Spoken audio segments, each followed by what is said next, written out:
minds that we would want to do any of those things again. Because we realize the joys that come to us by not doing those things. The joys are so much higher. Sensual pleasures are just one thing in this world, but there's always an opposite.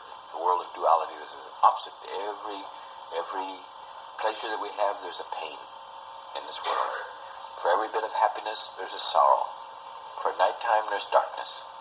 You see, this is a world of duality. And the only way we rise above it is to rise up to the top of the universal mind, top of the second heaven, Trikuti, and enter and transcend the mind.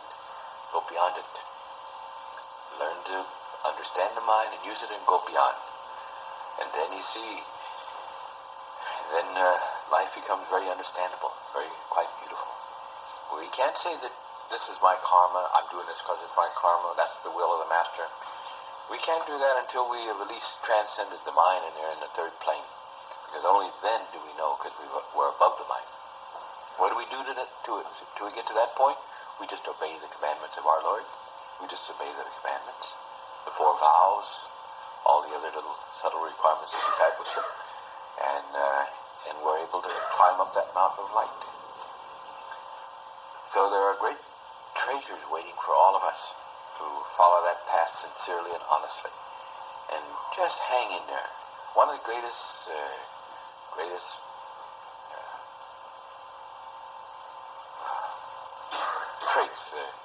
that a disciple can have is the capacity to hang in there, to be steadfast, no matter what happens, to never let hold, you see, to hang on to our teaching. There is another letting go that I've talked about. This reminded me what we have to do. The whole world is uptight about everything all the time. Individuals are uptight, cities are uptight, states are uptight, nations are uptight. The whole blasted world is uptight, and it always has been, and it always will be. There's no way out. Read your history. You don't have to, just read history. You'll see how it is. And so, what do? We do what our master teaches us. He says, who are the peacemakers? It's those people who have peace in their own hearts. You can only give to others what you have in your own heart. If we're angry, if we're unhappy, and we're miserable, Master says we can only give misery to other people. If we're happy, then we can only give happiness to other people and joy to other people. So every satsang has a duty.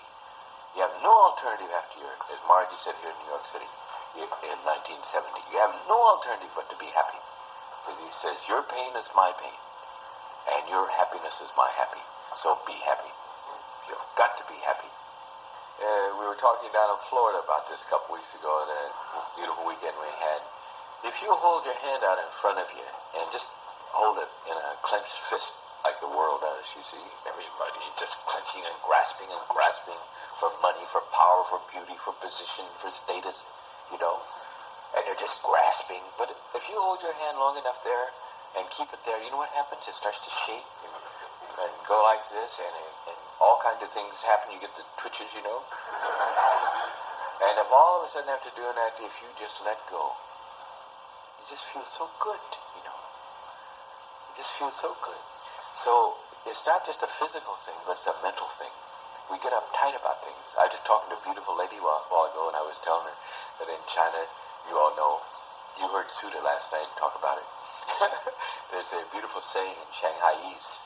In China, they say when things are uptight and a building burns down, or a farmer's bullock dies, that's the whole life to him. You see, all his wealth is tied up in that cow, that bullock, that water buffalo. And he just looks and he says, Mama Fufu. And Mama Fufu means, what the hell? In other words, instead of being uptight like this, he just relaxed. Because what could he do? So why are we uptight, Just relax and enjoy life. We're here. What are we going to do about it? We might as well be happy, And we might as well love each other. Because unless we love each other, we can't love God.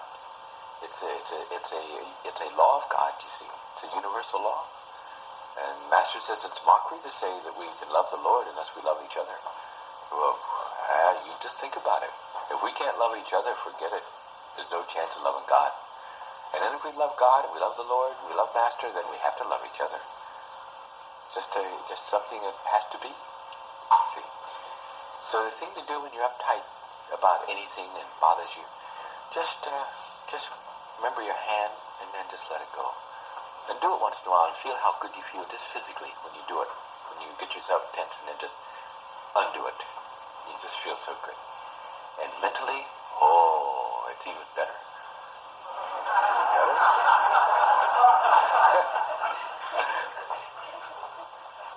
And I just want to say that every saint has always taught the same thing.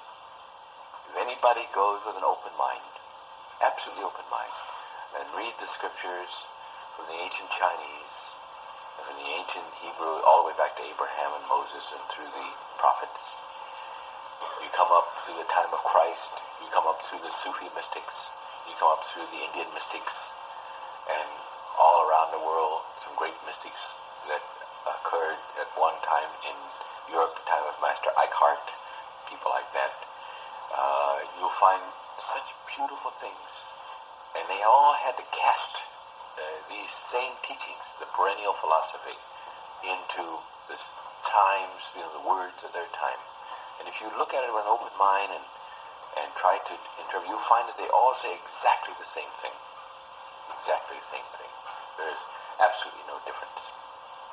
And that same thing is that there's only one purpose to life, and that's to know God. There is no other reason to be on this earth plane. The only reason to be here is to know God and to find God. And so, why not be happy while we're doing it? Why not enjoy each other? Why not do it together? And why not go up that mountain of light, as I said, help each other up that mountain? Make it easy for one another. Master tries to make it easy for us, but we are the ones, we're the culprits, that make it difficult for Master to pull back the veil and let us enter into heaven now while we're living in this body. And I know for myself, 15 years ago, the thing that was just it for me, the fact that I didn't have to wait till I died to find God. I could know Him now, that instant, hopefully. All I had to do was submit and accept a living Master. And then I could take the working hypotheses that He gave, that He gives us at initiation, that we're to do this, this, and this, and we can expect these results. That's what I wanted out of life. All of America and the Western world is supposed to be scientifically minded. But it seems like we're so scientific that we've talked ourselves out of being scientific or something of that sort, if that makes any sense. Because we get up to a certain point and we're not scientific anymore. Because a scientist is a man with an open mind. The only trouble is there's only like a few devotees of God and the Lord. There's only a rare few. And a scientist, there's only a rare few who are really scientists. Everybody else are technicians. There's hundreds of thousands of technicians in the scientific world. There's only a few rare scientists who look through the upper window, you see, and use great imagination and really do fantastic things like great artists and great singers and great performers who, they're not first-story men or second-story men. They're the people on the top floor who look through the sunlight up into the heavens, you see. They're the ones that are the great people. And there are only a few in the world like that in every phase of life. So today I wanted to talk to you a little bit about something that has always struck me as something very beautiful. It's been on my mind for a long time, and I just thought today I might discuss this with you and give you this to think about, and what this mystic who wrote this in the book of Psalms, number 36:9, who had to know something, must have come from David, who was quite a beautiful person, who said that with thee is the well of life, and in thy light shall we see light. See, with Master, he is the well of life. And only in his light shall we see light. There's no other way to get that light except in his light, you see. One time, Maharaji was discussing the meaning of art. There was a young man,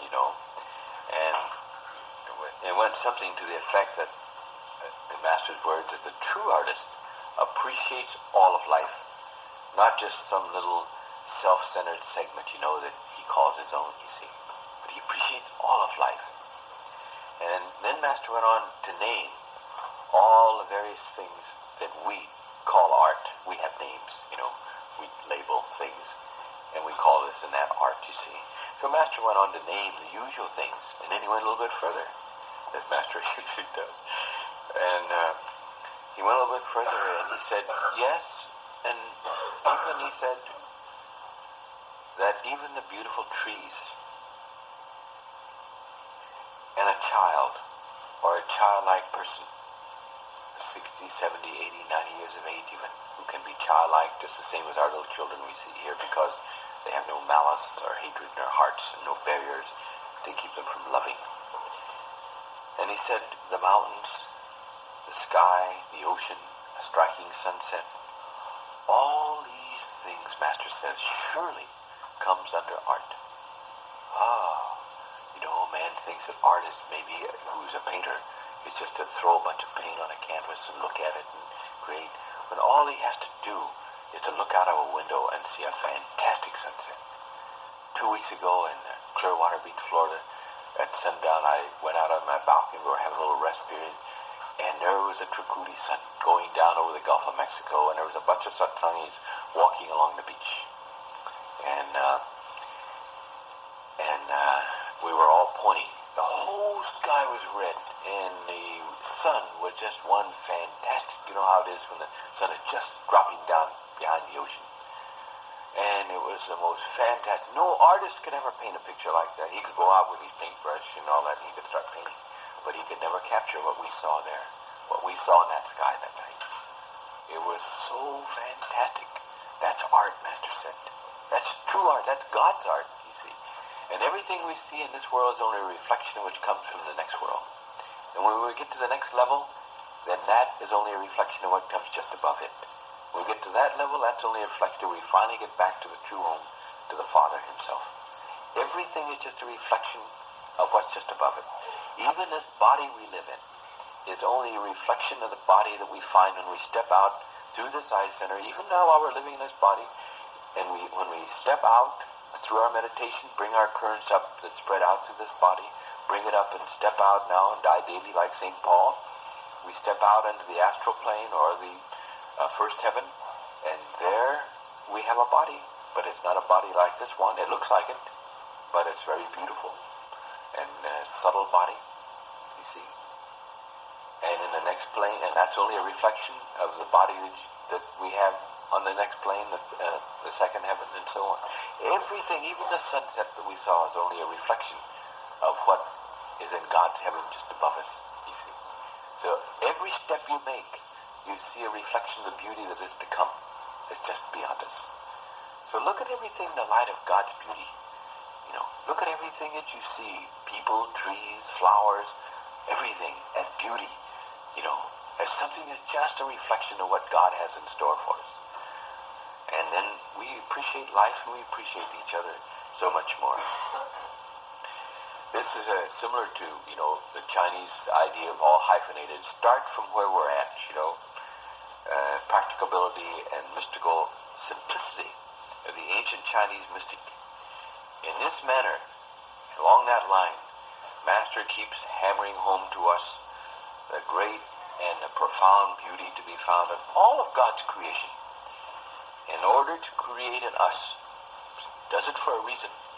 He does it in order to create in us that reverence and that awe that surely must be in the makeup of every really, truly sincere disciple. And on the other hand, Master also is forever pointing out to us things we don't like to hear, He tells us about the great misery of this earth plane, the torture, the hypocrisy, the pain that must always be upon us while traveling through this earth plane, while we're just visitors here. We're pilgrims on our way back home, you see. And since we're just pilgrims and we're just a little band, that's what even more reason why we should all band together and really be buddies, be friends, and brothers and sisters on this path. And he does this while we're traveling through this earth plane, until we let, L-E-T, we let ourselves come to know, along with this mystic writer, this 36th Psalm that I was telling you about, that with thee, O Master, you see, is the well of life, and in thy light shall we see light. So what this mystic writer is saying to us is that unless one has achieved liberation himself, has become one with the Father, that is the well of life, through which everything can flow, everything that's good and beautiful and pure, see, such as our living Master Charan saying, then there's no hope of being able to walk in that true light of God. There's no hope of finding the solution to the baffling mystery of life, no way of achieving self and God realization, until we find that well of life from whom we drink the divine waters of the great reality. There's just no way.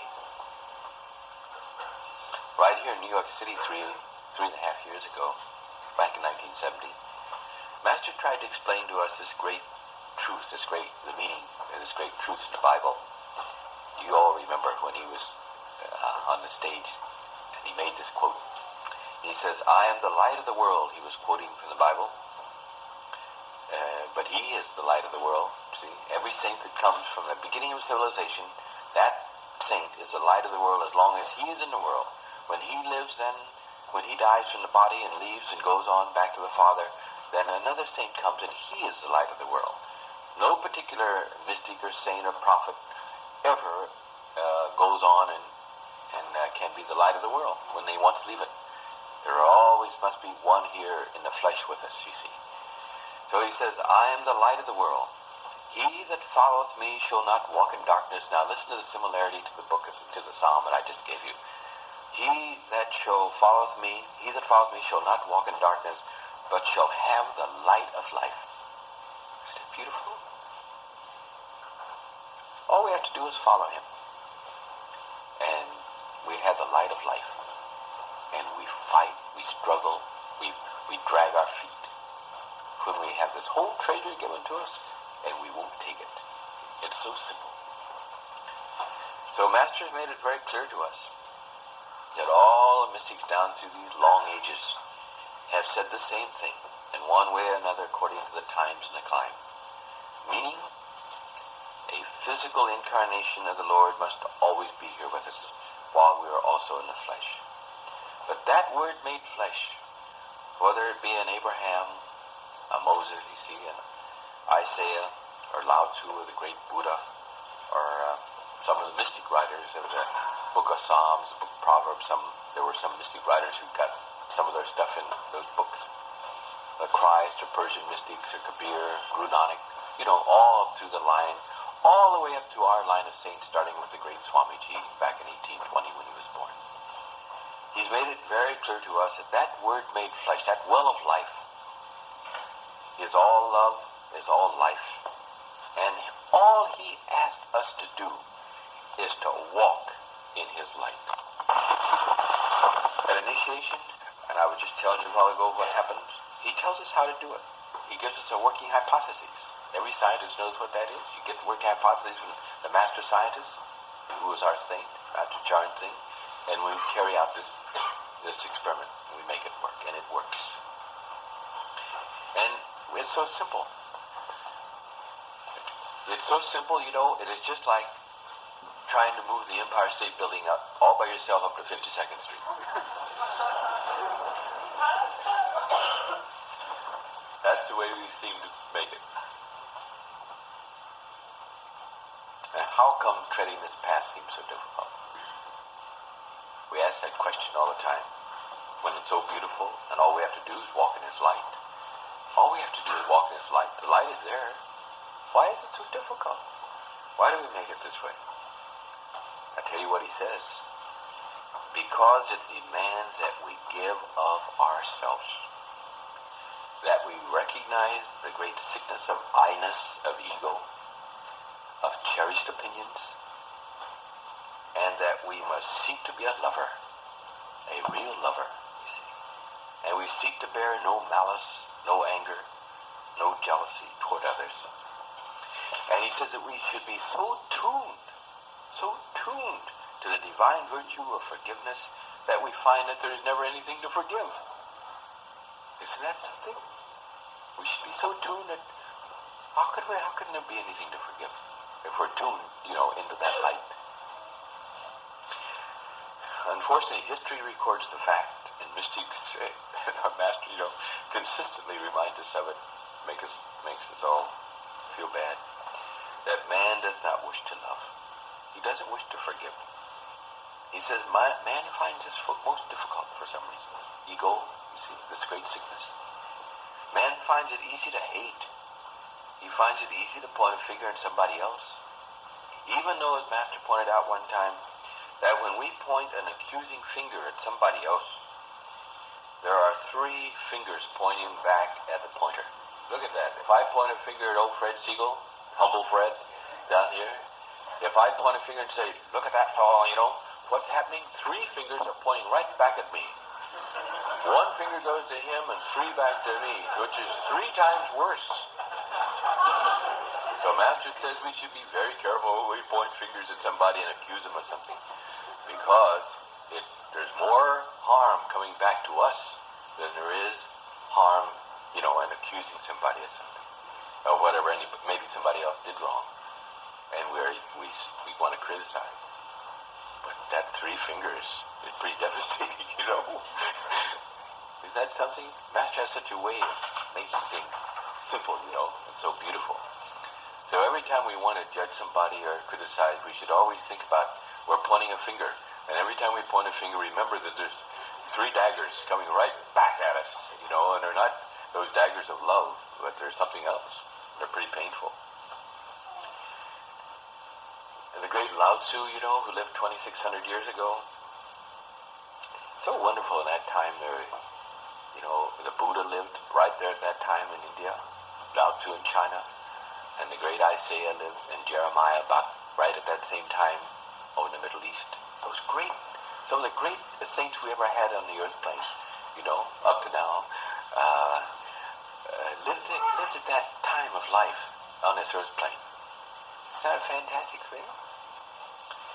But this great Lao Tzu said, the Chinese mystic, and he was discussing both the difficulties in following our path of Satmat, the Tao, which is the word and the path, and the fact that it also is simplicity in itself. If it wasn't simplicity, then it wouldn't be right. See? Man wants to complicate everything with ritual and dogma and everything so that we forget about God. We put all our love into created things and not into the Creator himself. The love must go into God, the Creator, not into created things. So Lao Tzu said, let me have sound knowledge and walk the great way. That is, walk in the light of the Master. Walk in his light, you see. That's what he's talking about. Let us walk in his light, you see. The well of life is there, and let us walk in that light. Let me have sound knowledge and walk the great way. Only I am in fear of deviating, he says.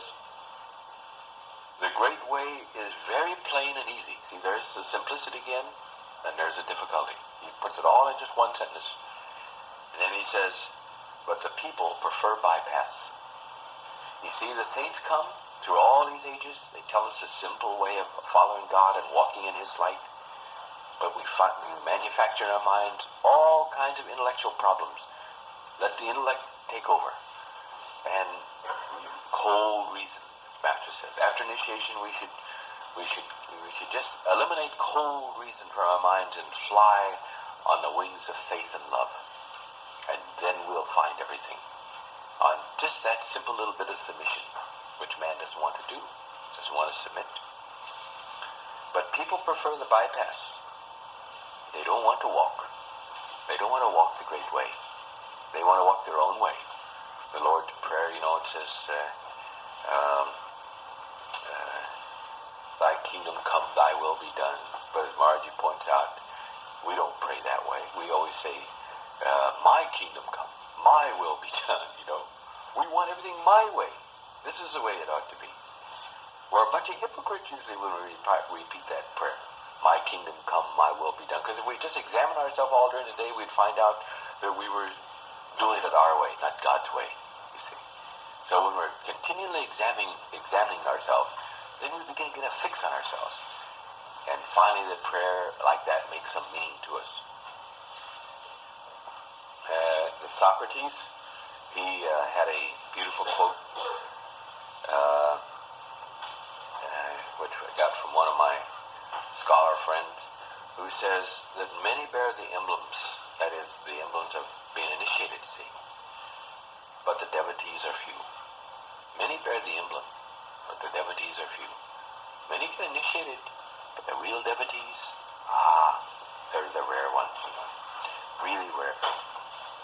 Then the great Buddha, who lived also around 2,600 years ago in the Dhammapada, in 85, he says, few are there amongst men who go to the further shore, that is, the eye center. See, we're in this strange land, this jungle, we're in the war camp of the enemy, and we've got to get to the other shore. But the other shore is coming, bringing the currents back up through this body and getting here to the eye center where we can walk out. We have complete knowledge of this world, and we can walk in this world, be in this world, but not of it, really, truly. But nobody wants to go to that other shore. Only a rare few go to that other shore, the Buddha says. So there are few men who go to the further shore, that is, to here to the eye center. The rest of mankind only run about on the bank. When they run around in great confusion. Did you notice the hotel lobby last night? And then the next verse he says, but those who rightly act according to the teaching, which is all well expounded, those are they who reach the further shore, crossing the realm of reason, crossing the realm of passions, so hard to cross. You see, the other shore is not so hard to get to if we can get a fix on the passions of life that bug us. Lao Tzu says the teachings which are well expounded. Well, Master explained so beautifully. We have 40-some books and something on. And we have all kinds of beautiful people around the world who can teach, help us learn the teachings, and how to behave and how to relate to one another, how to live, how to love, how to help each other learn how to love. And they're well expounded, the teachings. So it's not the saints' fault that we don't pick up on it. It's our fault that we don't pick up on it. And we don't pick up on it because of the quote I gave you back there of the great sickness called I-ness, ego. We won't let down the bear. We won't let go. We just won't let go. We just want to keep grasping to our little individualities, our little selves, you see. Not realizing that there's a bigger self that we flow into. We just flow into another life and another self by just letting go, you see.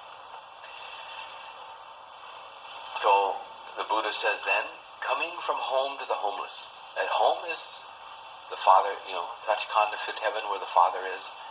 So coming from home to the homeless, that's where we are now.